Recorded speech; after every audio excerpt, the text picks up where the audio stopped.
Just listen to the symphony here. The destruction of these rainforests here began in the 1970s, but really it wasn't until the 1980s that people started to take notice. But this year, things are different. Let's take a look above as we fly over this stunning canopy here in Brazil. The hashtag Save the Amazon has been trending because scientists say we may have reached a tipping point. If just 3% more of the Amazon is destroyed, they say, there will be no turning back. This morning, the Brazilian military is airborne for a second day. Brazil's president ordering the aerial firefight with 2 C-130s after worldwide protests erupted in Brazil, Uruguay, Spain, London, and Miami. Action for the Amazon! The fires purposely set to clear the Amazon jungle for agriculture and cattle grazing.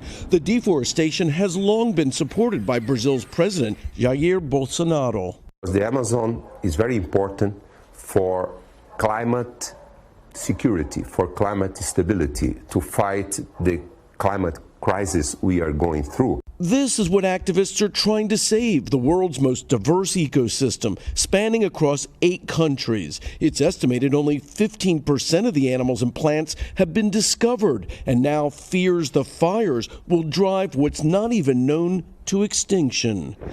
In Bolivia, a 747 supertanker that flew in from Sacramento Wednesday is airborne again today, dumping more than 17,000 gallons every hour of every flight. I do realize that the Amazon is one of the greatest oxygen producers for this world, and so that's why I think it's important that we're down here. And back in Brazil, Greenpeace also has planes overhead charting the progression of the fires. Despite the government's shifting focus to now combat the fires, the organization says Brazilian officials have looked the other way for too long. Are you skeptical? I'm a bit skeptical because when they do this kind of speeches, for me, it looks like they are more trying to save their own images than to save the forest itself.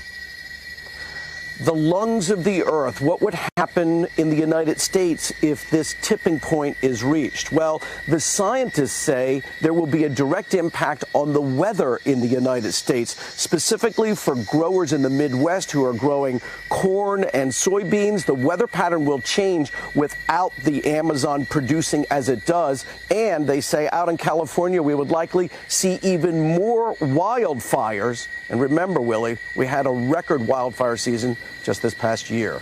So a lot of attention and concern about saving where I'm standing right now. Carrie Sanders with the sweet sounds of the Amazon. Great job getting yourself in there. We appreciate it.